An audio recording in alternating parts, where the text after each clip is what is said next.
നമസ്കാരം. ഇടുക്കി ജില്ലാ കമ്മിറ്റിയുടെ നേതൃത്വത്തിൽ ഇടുക്കി ജില്ലാ പഞ്ചായത്ത് ഓഫീസിന് മുന്നിൽ KSMSA പാൽ കമ്മിറ്റി പ്രതിഷേധിച്ചു. പാൽ വില വർദ്ധിപ്പിക്കുക, മിൽക്ക് ഇൻസെന്റീവിന്റെ വരുമാന സർട്ടിഫിക്കറ്റ് നിബന്ധന ഒഴിവാക്കുക, കാലിത്തീറ്റ വിൽപ്പനയ്ക്ക് സ്റ്റേറ്റ് ലാബിന്റെ പരിശോധനാ റിപ്പോർട്ട് വേണമെന്ന നിബന്ധന പൂർണ്ണമായും ഒഴിവാക്കുക, ജീവനക്കാരുടെ ശമ്പള വർധനവ് നടപ്പിലാക്കുക, പെൻഷൻ അപാകത പരിഹരിക്കുക തുടങ്ങിയ ആവശ്യങ്ങൾ ഉയർത്തിക്കൊണ്ട് കേരള സ്റ്റേറ്റ് മിൽക്ക് സൊസൈറ്റീസ് അസോസിയേഷന്റെ ഇടുക്കി ജില്ലാ കമ്മിറ്റിയുടെ നേതൃത്വത്തിൽ ഇടുക്കി ജില്ലാ പഞ്ചായത്ത് ഓഫീസിന് മുന്നിൽ പ്രതിഷേധ സമരം സംഘടിപ്പിച്ചു. സംസ്ഥാന പ്രസിഡന്റ് PR സലീംകുമാർ പാൽ കമ്മിറ്റി സമരം ഉദ്ഘാടനം ചെയ്തു. ജില്ലാ പ്രസിഡന്റ് KP ബേബി അധ്യക്ഷത വഹിച്ച യോഗത്തിൽ state general secretary MR Anilkumar, state vice president Soni Chollamattam, ജില്ലാ ഭാരവാഹികളായ Josekutty Aripparambil, Paul Mathew, Johnson Upputhara, Johnny Vannappuram, Saju Karakkunnel, Thomas Chirappuram തുടങ്ങിയവർ പ്രസംഗിച്ചു.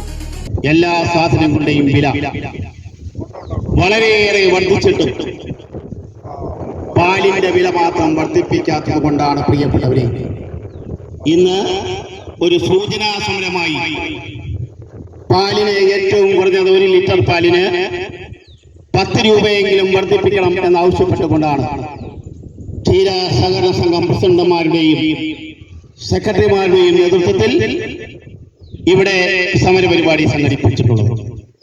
പാലിന്റെ വില വർധനവ് മാത്രമല്ല, കാലിത്തീറ്റയ്ക്ക് സബ്സിഡി ഏർപ്പെടുത്തണം, കാലിത്തീറ്റയുടെ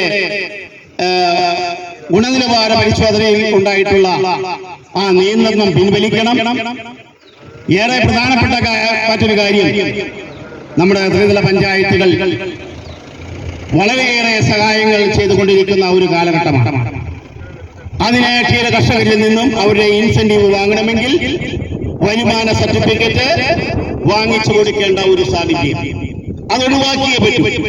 ഒരു കാരണവശാലും അംഗീകരിക്കാൻ പറ്റുന്ന ഒരു തീരുമാനമല്ല അത് എന്ന് നമുക്ക് എല്ലാവർക്കും പറയാം. മാത്രമല്ല, ക്ഷീര മേഖലയെ സംബന്ധിച്ച് കഴിഞ്ഞ ദിവസം നമ്മുടെ കേന്ദ്രമന്ത്രിയെ കണ്ട് നമ്മൾ ആവശ്യപ്പെട്ടതാണ് നമ്മളെ തൊഴിലുറപ്പ് പദ്ധതിയിൽ ഉൾപ്പെടുത്തണം. പ്രിയപ്പെട്ട ശ്രീ ജോണി ചേട്ടന്റെയും ശ്രീ സണ്ണി തെങ്ങമ്പള്ളിയും